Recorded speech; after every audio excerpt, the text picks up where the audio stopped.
in every sense, right? They're a sovereign, we're a sovereign. Now, there's the supremacy clause in the U.S. Constitution, and I get all that, but the court said that the federal government can persuade states to take action. They can't coerce states to take action. And they found specifically Obamacare was a coercion of states, and I think we need to engage in more of that kind of litigation if the federal government continues to do that. But let me give you a perfect example. Education.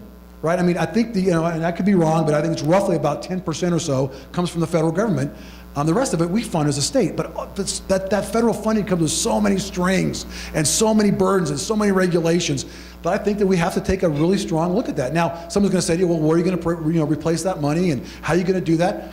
As a state, we need to decide, are we going to be a sovereign? Are we going to be able to control our own destiny and come up with ways for us to fund our own education and fund our own state programs, or are we going to continue relying on federal government? So I think the concept that you raise is absolutely right, which is, if we're going to be a sovereign, we need to be a sovereign, we need to find ways to fund our programs, and we don't always have to rely on the federal government for everything.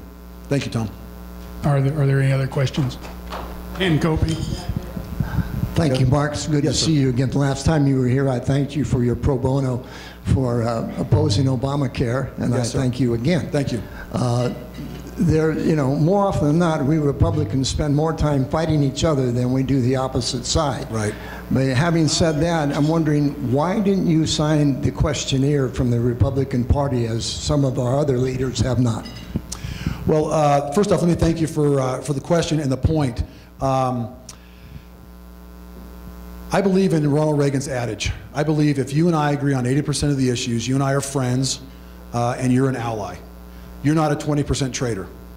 I believe in that adage. I believe that's the way Ronald Reagan won. And I believe that's the way the Republican Party will win on a go-forward basis. And so, are we going to agree or disagree about some things? Absolutely. Are there going to be disagreements we have in our party? Yes. But let's not kill each other in the process. Let's lock arms and go beat the Democrats. Now, why is it that I wouldn't fill out the questionnaire? Why is it that I'm inclined not to go before the state party committee? Because there are open supporters of my opponent who have done a lot of work for her campaign and who have openly supported her campaign. And I'm just not interested in a process that's stacked against me. And that's why I'm not going to participate in the process. Mark, we talked briefly at a luncheon. Yes. And I mentioned Yucca Mountain, and you were not that informed on it. We had a seminar here, and I invited the governor to have a representative to state his position. He said he would do so, but he did not. Can we have an hour of your time for three of us to talk to you about Yucca Mountain? Because if you're talking about a development in Nevada that'll bring jobs, this is so-called shovel-ready with money there to use. Are you sure you want to use that term? Yes. Okay, all right. Yes, the answer is yes. I'll be happy to sit down and talk to you about that, Don. But let me just give you my thoughts about this. I'll give it to you right now. Okay, you've all been in this state as long as I have. Many of you have been generations. Every state leader has opposed Yucca Mountain and high-level radioactive waste, and that's just been a non-starter. So why don't we think about other alternatives for that $1 billion or $2 or $5 billion hole in the ground out there?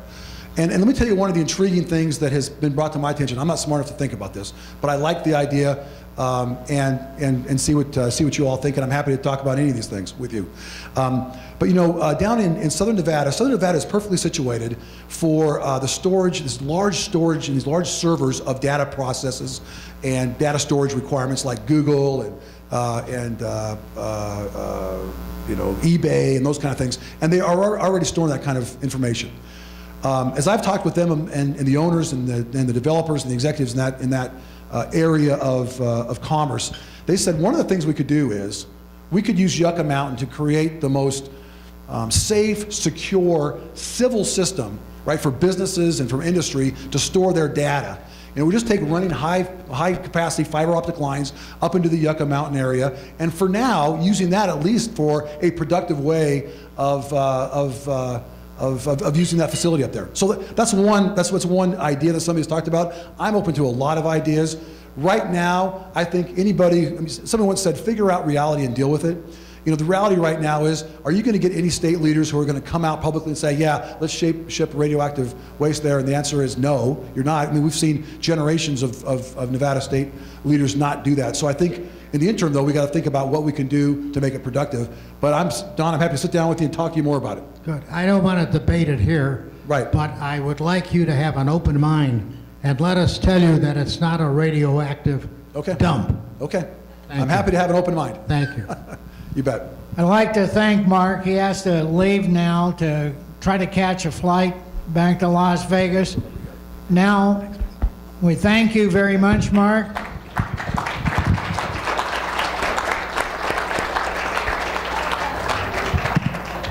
By the way, before we ask Chuck Reno some questions, I think we should have Patty Cafarata stand up. She was the first lady state treasurer.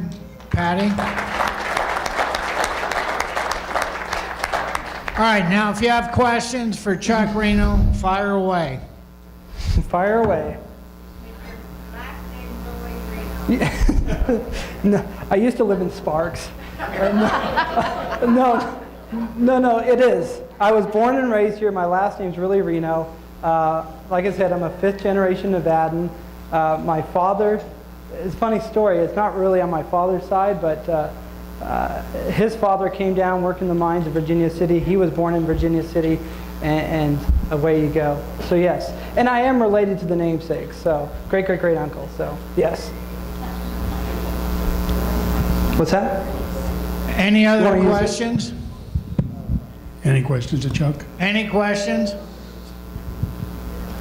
With that in mind, Well, hey, Go ahead. there's got to be some questions. Come on, guys. come on, you have to have a question. Could be your next Reno mayor. Thank you. No, I appreciate that. And you know, I failed to mention that I have met within the last couple of weeks the mayor of Reno. I met with him, sat down with him, the mayor of Sparks, the city manager, the city finance director. I sit down with these people because, look, they're the ones in power now, and they're helping to shape the future. And as the next mayor, you better know who they are, and you better